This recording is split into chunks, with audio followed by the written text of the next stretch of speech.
Hai guys, balik lagi sama gue Andrew, CMO dari Wear.id atau Wear Indonesia. Di produk battle kali ini gue akan ngebantu lu untuk ngebandingin GoPro Hero 9 dan GoPro Hero 10. Nah, kalau misalnya lu udah punya GoPro Hero 9, apakah worth it untuk upgrade ke Hero 10? Langsung cek video selengkapnya. Sebelum lanjut, jangan lupa klik like, subscribe, dan tombol loncengnya, biar travelers gak ketinggalan update-update atau review perlengkapan active lifestyle, content creator, dan traveling lainnya. Oke, kita mulai dengan kesamaannya dulu nih antara si Hero 9 yang ada di tangan kanan gue dan Hero 10 yang ada di tangan kiri gue. Lu bisa lihat di sini ya, ini di depan gak ada bedanya, sama-sama punya front screen, cuman bedanya di warna dari tulisan GoPro-nya aja, dan di samping ini ada tulisan 10, yang Hero 10, yang 9 ya tulisannya 9. Jadi secara fisik tuh hampir gak ada bedanya secara mata telanjang. Nah, kalau untuk on paper-nya gue langsung tampilin di sini aja. Untuk beratnya juga ada beda dikit tapi nggak beda jauh, dan untuk ukurannya nih dari panjang lebar tingginya nih gue tampilin aja on paper-nya, karena menurut gue ini sih kalau dipegang sama banget ya. Dan untuk ketahanan kedalaman airnya juga masih sama, itu di 10 meter, dan yang samanya lagi itu juga baterai juga masih sama gitu. Jadi itu kesamaan yang mutlak lah antara kedua seri GoPro ini. Oke, sekarang kita ngomongin kualitas dari video dan stabilisasinya, dimana kalau untuk resolusi video itu si Hero 10 itu lebih tinggi karena menggunakan prosesor GP2, sedangkan si Hero 9 masih menggunakan GP1 gitu. Nah, si Hero 10 ini bisa sampai 5,3K dan si Hero 9 ini 5K, tapi 5,3K yang di Hero 10-nya ini itu FPS-nya atau frame rate per second-nya bisa lebih tinggi, jadi ya bisa lebih, inilah lu bisa lebih main-mainin secara kreatif gitu ya. Nah, terus kalau untuk foto mungkin gua nggak terlalu banyak ngomongin, gua langsung tampilin aja ya data-data on papernya, baik resolusi FPS dari video dan kayak resolusi foto. Gua tampilin dulu, mungkin lu bisa screenshot. Oke, kalau misalnya udah. Nah, gue mau lanjut. Sebenarnya kalau yang gue ngerasa paling kentara dan paling kepake, karena nanti gue pakai kan si GoPro ini, mungkin kalau lu lihat video-video review gue yang lainnya, gue pakai ini untuk dapetin footage pada saat gue lagi olahraga, atau enggak pada saat lagi gue kayak mau shoot review jam seperti ini. Nah, itu yang paling gue berasa bedanya, apalagi kalau lagi pengen kayak kasih lihat sesuatu yang dramatis, itu kan slow mo ya. Nah, itu biasanya gue menggunakan si GoPro Hero 10 yang bisa ultra slow mo, yang lu bisa lihat lah ini bedanya, dimana sama-sama gerakannya direkam menggunakan si Hero 9 dan Hero 10. Si Hero 10 tuh pasti ya, karena FPS-nya lebih tinggi, jadi kayak lebih banyak detailnya seperti itu. Jadi ya kadang gue buat pakai review, atau enggak gue lagi latihan weightlifting belakangan kebetulan, jadi kayak gue pakai banget tuh fitur si ultra slow mo-nya, karena apalagi kalau lu lagi kayak olahraga apapun, lagi belajar move yang baru, pasti kan enak kalau belajar sesuatu di slow mo. Nah, itu gue pribadi sih gue sukanya si Hero 10 itu ya. Oke, sekarang ngomongin terkait si focal length-nya nih. Nah, bedanya sih simple aja. Si Hero 10 itu punya yang namanya Super View. Super View itu bisa 16 mm, sedangkan wide yang paling wide-nya si Hero 9 itu 16 sampai 34 mm. Biar kebayang, gue langsung tampilin aja. Ini ada di gym gue ini, kayak emang gymnya nggak terlalu besar, tapi karena gue menggunakan si Super View-nya Hero 10, jadi bisa mendapatkan konten atau nggak video yang lebih luas ya, secara lebar gitu. Jadi ini menurut gue kepake banget kalau misalnya lu suka bikin di tempat-tempat ya, kayak gue misalnya gym gue nggak terlalu besar, itu ya udah, dan lu juga nggak bisa terlalu mundur-mundur seenaknya, jadi pakai si Super View dari si Hero 10. Nah, itu use case yang menurut gue kepake banget di keseharian gue saat bikin konten, baik untuk review di Wia ataupun konten-konten pribadi gue. Nah, untuk focal length lainnya gue langsung tampilin aja di sini. Secara on papernya, baik si Hero 9 dan Hero 10, tapi intinya sama, yaitu cuman bedanya kalau misalnya Hero 10 itu ada si Super View dari dari aspek si focal length-nya.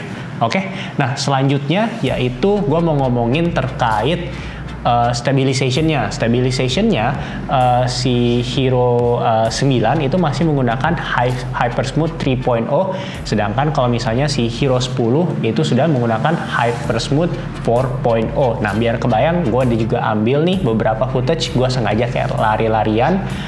Lu bisa lihat ya di sini algoritmanya ada perbedaan sedikit. Jadi mungkin masih ada yang bertanya-tanya itu apa sih maksudnya hyper smooth, kok bisa jadi apa namanya footage atau enggak video yang goyang-goyang tuh bisa smooth, maksudnya gimana? Jadi sebenarnya tuh kayak algoritmanya dari si GoPro ini itu kayak mencoba ngelok atau enggak kayak mengikuti pergerakannya kita. Jadi kayak gimana ya? Kayak ada kayak program atau software yang kayak ngikutin, misal muka lu lagi goyang-goyang tuh kayak ada coba disesuaikan gitu. Jadi sebenarnya lu goyang-goyang di dalam footage tersebut, tapi karena ada si software itu jadi seolah-olah lu nggak terlalu goyang-goyang lah. Nah, lu bisa nilai sendiri apakah kestabilan antara kedua ini benar-benar kentara. Kalau menurut pendapat pribadi gue sih ya lumayan ada bedanya sedikit lah ya si Hypersmooth 4.0 ini, dan menurut gue dari versi dan ke versi terbarunya itu selalu ada improvement yang cukup kentara menurut gue. Dan yang terakhir yaitu yang diklaim si GoPro Hero 10 itu memiliki low light capability yang better dibandingkan si GoPro Hero 9. Ya lu bisa lihat sendiri nih footage-nya, kalau menurut pendapat gue sih ya mirip-mirip lah ya. Kadang karena gue suka workout masih subuh-subuh, masih gelap gitu juga, itu kalau menurut gue sih sama-sama aja ya, nggak ada yang terlalu beda. Tapi lu lihat aja footage gue yang lainnya, ini kayak menurut gue sih low light capability-nya tuh nggak terlalu kentara bedanya. Beda dengan kayak perbedaan antara si yang Hypersmooth tadi, yaitu Hypersmooth 4.0 dan 3.0 kan kayak lumayan ada kentara ya gitu.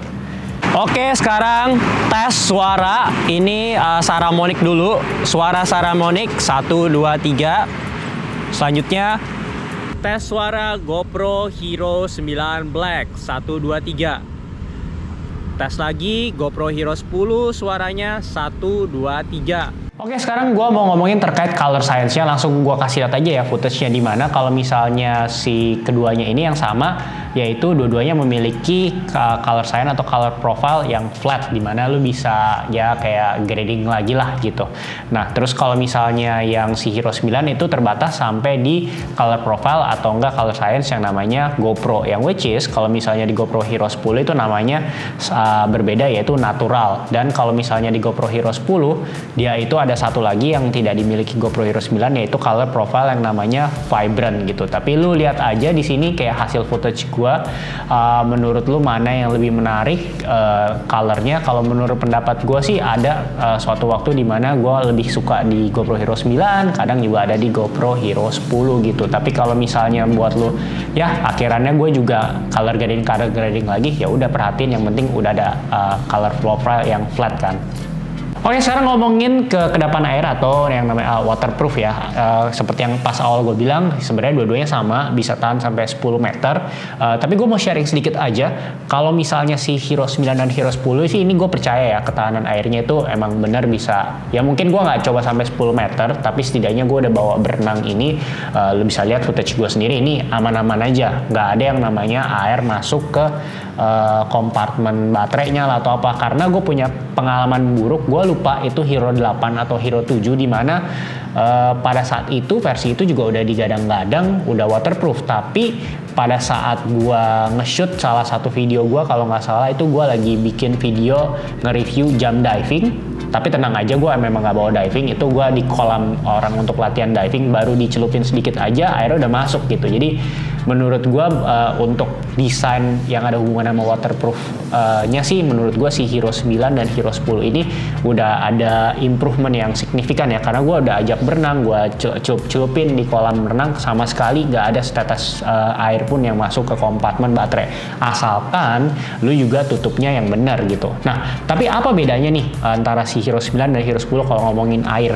Yaitu di bagian lensanya. Selain cover lensanya ini tuh agak beda sedikit, walaupun secara mata telanjang sih gue nggak bisa ngelihat bedanya apa, tapi lu akan lihat kentaranya kalau misalnya si Hero 10 ini kena air dan Hero 9 ini kena air, dan dua-duanya itu akan lebih cepat terbasuh airnya itu di Hero 10. Sedangkan kalau si Hero 9 itu bakal kayak ada bekalang gitu lah, kayak bayangin kaca mobil depan lu tuh kan kalau abis hujan mungkin kayak masih ada sedikit yang ini ya, kayak ada bertanda gitu drop airnya. Nah itu bayangannya seperti itu, si Hero 10 sedikit lebih baik dalam menangani itu. Kalau nggak salah nama sebutannya itu hydrophobic apa gitu. Jadi kalau misalnya lu shoot di tempat-tempat yang berair itu ya setidaknya dengan dengan lens yang baru ini itu lebih kayak bisa menanggulangi kayak drop-dropan air atau enggak kayak bercak-bercak air seperti itu. Oke, apa nih konklusinya? Untuk harga gue langsung tampilin aja di on screen, tapi kalau mau live-nya langsung cek di wia.id ya. Nah, kalau menurut gue sih keunggulannya si Hero 10 itu ya resolusinya emang ada naik dikit, tapi untuk gue pribadi FPS yang naik itu ngebantu banget karena belakangan gue suka bikin konten dan kontennya itu gue pergunakan untuk memperbaiki gerakan-gerakan weightlifting gue. Jadi kayak the more ada si slow mo-nya itu makin slow, itu gue bisa lebih bisa mengimprove yang gue pelajarin lah gerakan-gerakan gue yang salah gitu. Jadi gue belakangan suka banget pakai si Hero 10 untuk keperluan itu, baik bikin konten pribadi ataupun buat si konten Wia yang apalagi perlu slow mo gitu. Nah yang kedua yaitu kalau misalnya lu perhatiin di sini dua-duanya memang punya front screen, tapi front screen si Hero 9 itu jauh lebih patah-patah dibandingkan si Hero 10 karena prosesornya kan beda ya. Masih si Hero 9 ini masih GP1 sedangkan si GP2 itu udah ada di si Hero 10. Lu bisa lihat di sini kayak patah-patah, dan menurut pendapat gue yang kadang suka bikin konten seorang diri ini ya agak ngeganggu ya, walaupun udah ada front screen tapi kalau patah-patah kan kurang asik ya nge-framingnya. Jadi menurut gue itu sih salah satu kekurangannya dari Hero 9 dan kenapa gue mau pilih si Hero 10 gitu. Dan yang terakhir ya minor banget sih memang, yaitu bagian lensnya di sini yang kalau kena air itu bisa lebih cepat hilang airnya, hydrophobic lah, itu minor lah, tapi just to note aja kayak gitu. Jadi menurut gue sih 3 poin tadi itu keunggulannya kalau mau dibilang keunggulan antara si Hero 10 dibandingkan dengan Hero 9. Tapi kalau misalnya lu udah punya si Hero 9, menurut pendapat gue sih kalau misalnya lu tidak punya use case kayak gue tadi, lu emang nggak terlalu perlu amat slow mo-nya dan lu ngerasa hyper smooth-nya kayak gue juga bikin konten juga nggak terlalu sering gerak-gerak gimana-gimana amat gitu, jadi kayak hyper smooth 3.0 masih cukup oke. Ya menurut gue sih lu boleh keep masih di Hero 9 dulu aja sih, karena toh juga secara baterai juga masih sama aja, dan in term of kayak problem overheating juga gue nggak ngerasa ada perbedaan antara Hero 9 atau Hero 10. Itu pendapat gue. Gimana pendapat lu? Tulis di kolom komentar. Segitu dulu aja perbandingan antara si Hero 9 dan Hero 10. Kalau misalnya lu ada pertanyaan lebih lanjut, jangan lupa tulis di kolom komentar ataupun bisa DM kita di Instagram di @wearindonesiaofficial. Dan kalau misalnya mau support kita lebih dari like, share, dan komen, mau beli produk-produk yang gue udah bahas, itu link produknya ada di description box dari setiap video yang ada di channel YouTube Wia Official. Thank you and until next time.